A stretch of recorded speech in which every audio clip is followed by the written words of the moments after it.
Arman rode a white horse with silver mane, innocence and curiosity shining in his eyes. Beside him, the king mounted his black war horse, its cloak flowing in the cold morning wind. They rode silently through the massive stone gates of the castle, leaving behind worried villagers. "The journey is not one of war," the king whispered. "It is a lesson, and you must see it yourself." The forest loomed ahead, dark and thick. Each step forward deepened the silence, broken only by the distant rustle of leaves. The forest grew darker. Twisted trees blocked the light. An unnatural silence settled over the path. Suddenly, shadows moved. Red eyes glimmered between the trees. "Stay behind me, Arman," the king shouted. The battle began. The king fought like lion, each swing of his sword felling a monstrous jinn. But their numbers were endless. A poisoned spear struck him from behind. Blood dripped onto the leaves. Kneeling in pain, the king whispered to Arman, "Run, survive. One day return stronger and free me." The young prince could only obey. His horse leaped through the forest, leaving his father surrounded by the jinn. The last thing Arman saw was the king, tall and proud even in chains, facing the creatures alone. Arman galloped through twisted trees, fear and determination in his eyes. Behind him, the jinn carried his father deep into the mountains, to a tribe hidden in the shadows.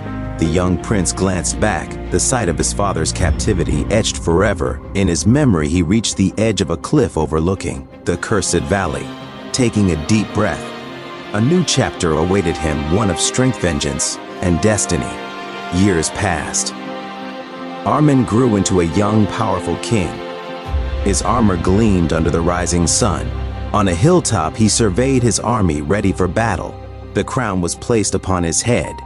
The soldiers were in formation, banners fluttering in the wind. The young king prepared meticulously, planning the attack that would free his father and end the tyranny of the jinn. The army marched into the cursed lands. The dark village of the jinn appeared in the distance, red eyes glowing from the shadows. The young king led the charge on his black horse. Sword met magical weapon in an epic clash of humans and jinn. Finally, Arman confronted the jinn chief. With a decisive strike, the chief fell. Victory belonged to the humans. The king, freed from chains, embraced his son. Tears in his eyes, the battlefield fell silent. The fog lifted. Sunlight broke through, illuminating the exhausted but victorious soldiers. Father and son reunited. The jinn tribe was defeated, yet in the shadows, a small jinn boy watched. His red eyes glowed with hatred and calculation. Though the war had ended, a new generation of darkness quiet swore vengeance. The king and prince stood